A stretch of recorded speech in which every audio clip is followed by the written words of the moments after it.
Bonjour, le magazine numéro 14 vient donc de sortir. Je vous propose un petit résumé audio de l'article principal. Alors l'article principal du magazine que j'ai choisi, il traite de la fatigue et du surentraînement.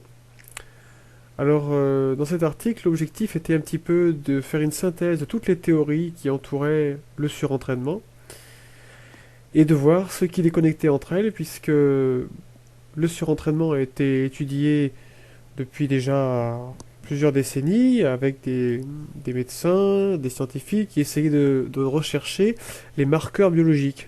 C'est-à-dire, par exemple, de voir s'il y avait des variations hormonales qui pouvaient expliquer le surentraînement, s'il pouvait y avoir d'autres marqueurs qui pouvaient être liés à certaines protéines, à certains minéraux, etc.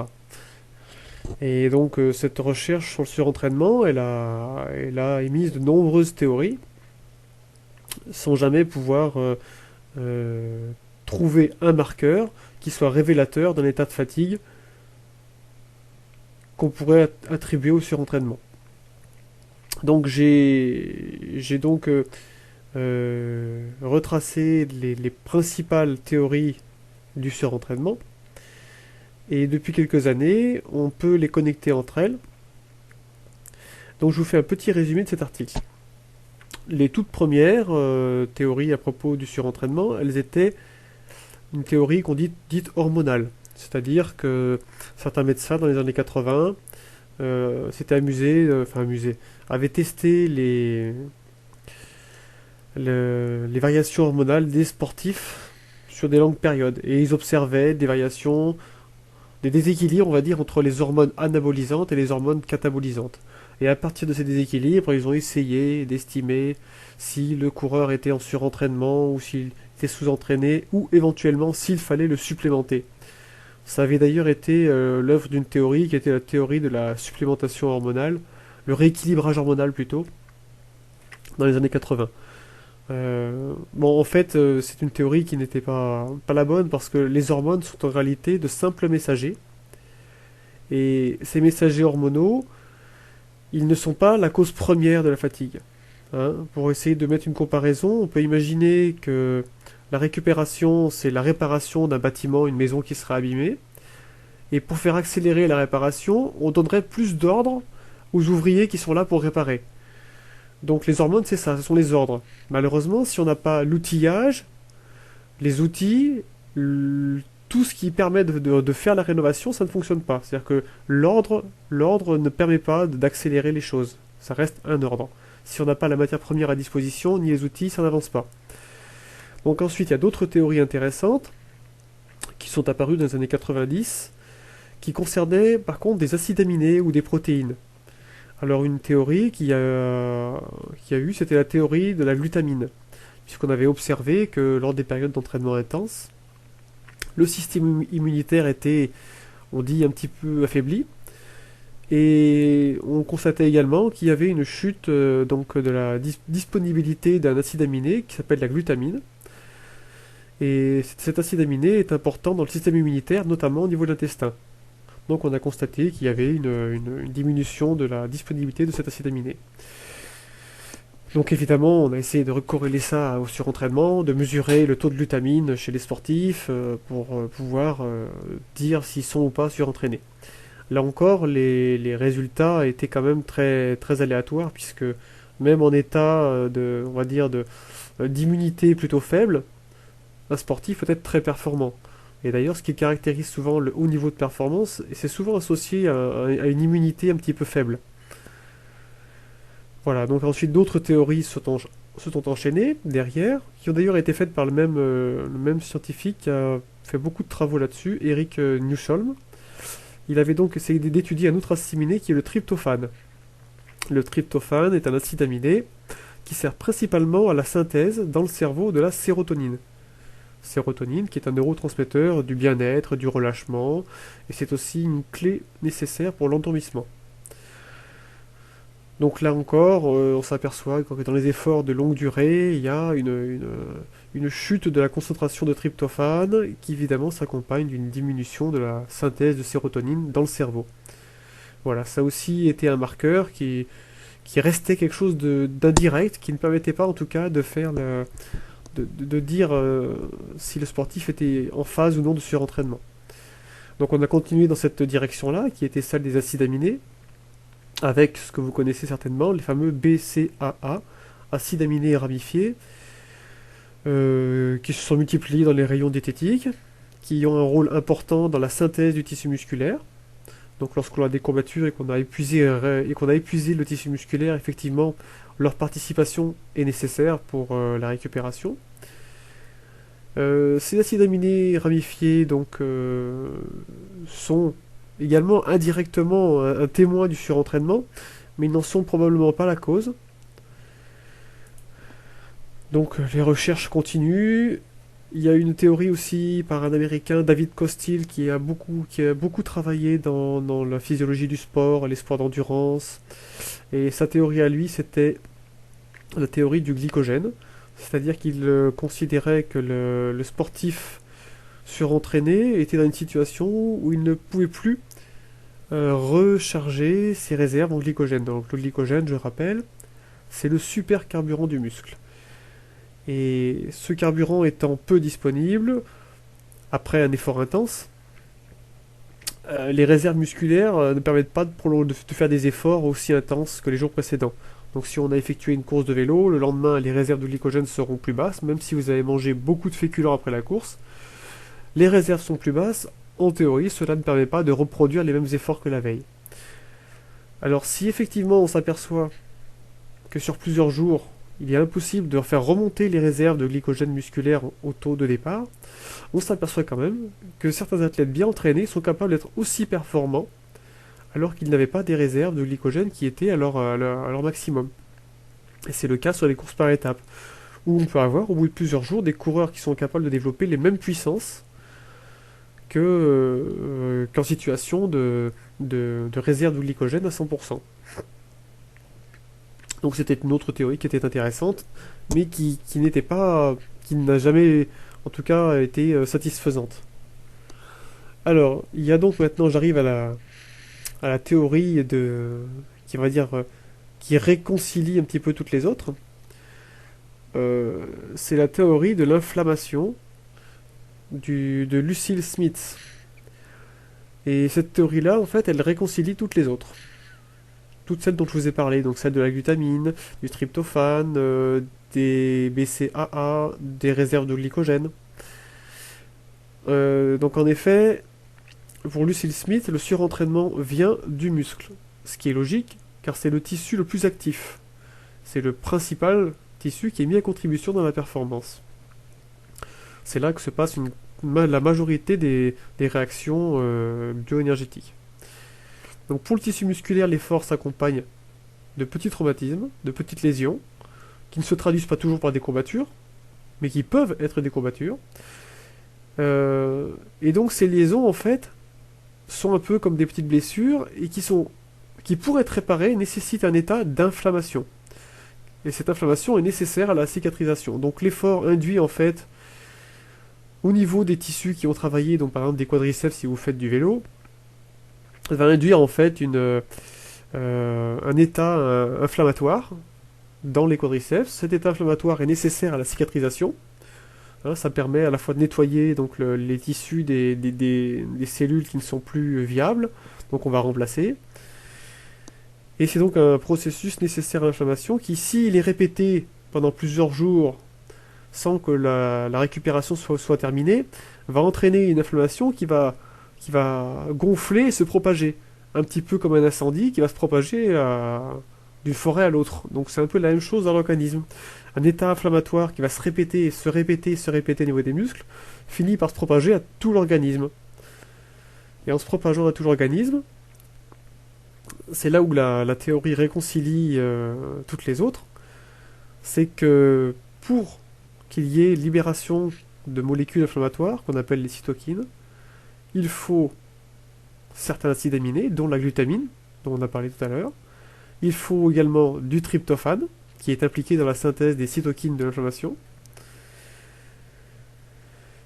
Et puis aussi, on a aussi autre chose intéressante, c'est que lorsqu'on est dans un état d'inflammation important, les muscles ne sont beaucoup moins disponibles pour stocker du glycogène, donc autrement dit pour recharger les réserves en glucose.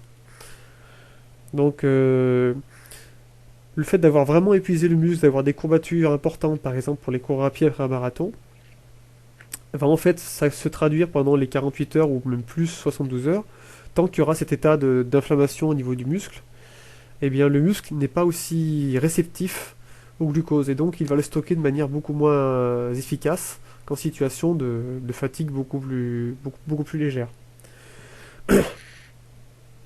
Et donc voilà, cette théorie en fait réconcilie toutes les autres, puisque elle met en connexion donc l'inflammation qui a une influence sur l'immunité, sur les nombreuses acides aminés qui sont captés pour fabriquer des molécules inflammatoires qu'on appelle les cytokines. Donc voilà, donc la synthèse. Et donc forcément, ça implique quelques réflexions qui sont que le repos reste la chose la plus simple et la plus fondamentale dans le cadre de la récupération. Et par exemple, si on voulait faire de l'électrostimulation en récupération, cela serait une erreur puisque l'électrostimulation fait travailler le muscle et la fatigue, elle part du muscle. C'est donc rajouter une part de fatigue supplémentaire. Il y a une autre conclusion intéressante qu'il faut tirer, c'est que utiliser des compléments diététiques comme les BCAA, la glutamine, permet effectivement de favoriser les conditions de la récupération, mais ne va pas forcément accélérer la récupération. Hein, elle fournit la matière première, elle fournit les bonnes conditions, mais ensuite c'est quand même l'organisme qui va contrôler l'inflammation, la cicatrisation, etc.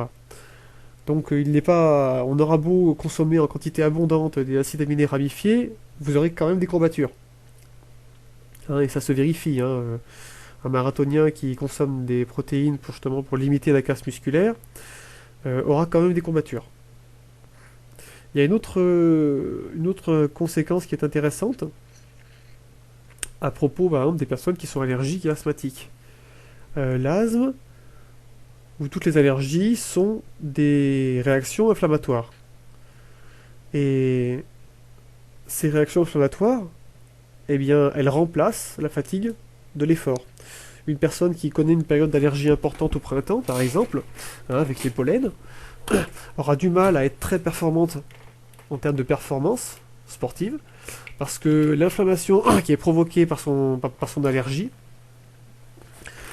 eh bien, va rajouter un petit peu d'inflammation sur l'ensemble de l'organisme. Donc voilà, ça aussi c'était intéressant à faire remarquer, puisqu'il y a quand même beaucoup de gens qui sont allergiques, hein. On est autour de 10 à 15% de la population qui est gênée par des allergies saisonnières, voire chroniques, hein, en permanence. Qu'est-ce qu'il y avait d'autre intéressant à voir à propos de ce... Oui, on peut aussi parler des médicaments anti-inflammatoires. Puisque la plupart des médicaments antidouleurs, lorsque vous avez une tendinite, hein, comme Difluril, tout ce qui est à base d'ibuprofène, etc., tous ces médicaments, qu'ils soient en pommade ou qu'ils soient en gélule, en réalité, vont avoir effectivement l'effet d'éteindre l'incendie inflammatoire, mais en revanche, ils vont bloquer le processus de récupération. Hein, un coureur qui serait en permanence ou un sportif sous traitement anti-inflammatoire parce qu'il a une douleur chronique au dos ou au genou, en fait, il va réduire sa capacité de récupération. Et à terme, eh bien, l'organisme s'épuisera de plus en plus, puisque n'ayant pas d'inflammation qui est nécessaire à la réparation des tissus, eh bien, l'organisme se détruit de plus en plus à chaque fois. Donc voilà, l'usage des médicaments anti-inflammatoires est vraiment utilisé en manière très limitée, hein, et pour traiter sur une durée courte des douleurs qui ne sont plus contrôlées naturellement par l'organisme. Voilà, donc le résumé du principal article sur ce numéro 14. Alors il y a d'autres articles, j'ai fait un petit article sur le capteur de puissance Stage 1 qui devrait sortir en 2013, Donc voilà, un capteur quand même qui à mon avis ne sera pas très précis, hein, parce qu'il part de mesures indirectes avec des déformations de la manivelle gauche uniquement. Il ne tient, il n'y aura pas de mesure des déformations sur la manivelle droite, donc on a quand même beaucoup d'approximations pour évaluer la puissance avec ce système-là. Voilà, donc c'est pas une grande nouveauté en réalité ce capteur-là. Disons que les capteurs de puissance sont en train de se démocratiser et de plus en plus d'industriels vont essayer de sortir des capteurs de puissance, mais on aura quand même, je pense qu'il faut faire attention, tous ne seront pas très fiables et très précis, hein. Voilà, comme article intéressant, j'ai également fait un petit article sur le Stimol. Alors, le Stimol, c'est quelque chose d'assez ancien, c'est un médicament, même pas, on le trouve qu'en pharmacie, mais en réalité, c'est un médicament qui utilise des composés issus de la pomme, le malate, et la citrulline, issue de la pastèque. Donc ce sont deux molécules, donc un sel, le malate, la citrulline c'est un peptide, hein, une protéine, et l'association de ces deux molécules s'avère intéressante dans la pratique des sports d'endurance de manière intensive, notamment sur les stages d'entraînement ou les périodes où les charges d'entraînement sont maximales. Donc j'ai fait un petit article là-dessus, c'est un produit qui existe déjà depuis longtemps, mais dont on parle assez peu finalement, et qui est assez simple. Donc voilà, un autre article, qu'est-ce qu'il y a? J'ai fait un article également sur la perte de poids à la sortie de l'automne. Donc c'est pas forcément quelque chose de nouveau, mais simplement j'ai fait une synthèse des principales erreurs qu'on peut rencontrer, et puis des, des choses qu'il faut essayer de mettre en place facilement pour pouvoir contrôler la perte de poids donc à la sortie de l'automne, puisque souvent c'est à la période de janvier, février, mars que des sportifs en cyclisme en particulier ont quelques soucis de poids parce que l'hiver ou l'automne a été un petit peu trop frugal. Voilà, donc j'ai fait, c'est, on va dire presque un article un petit peu rappel, mais présenté sous un angle un petit peu différent. Voilà donc les principaux articles de ce numéro 14 que je vous invite à consulter. Et après, si vous souhaitez vous abonner, j'ai mis en place un abonnement désormais qui est de 19,90 € mais qui est illimité dans le temps. C'est-à-dire que vous serez abonné pour tous les numéros à venir. Donc pour l'instant, on a fait 14 numéros. On avait un petit peu de retard et on va essayer de rattraper le retard puisqu'on devrait être déjà au moins au numéro 16 ou 17. Donc voilà donc pour ce nouveau magazine. Merci de votre attention et à la prochaine fois.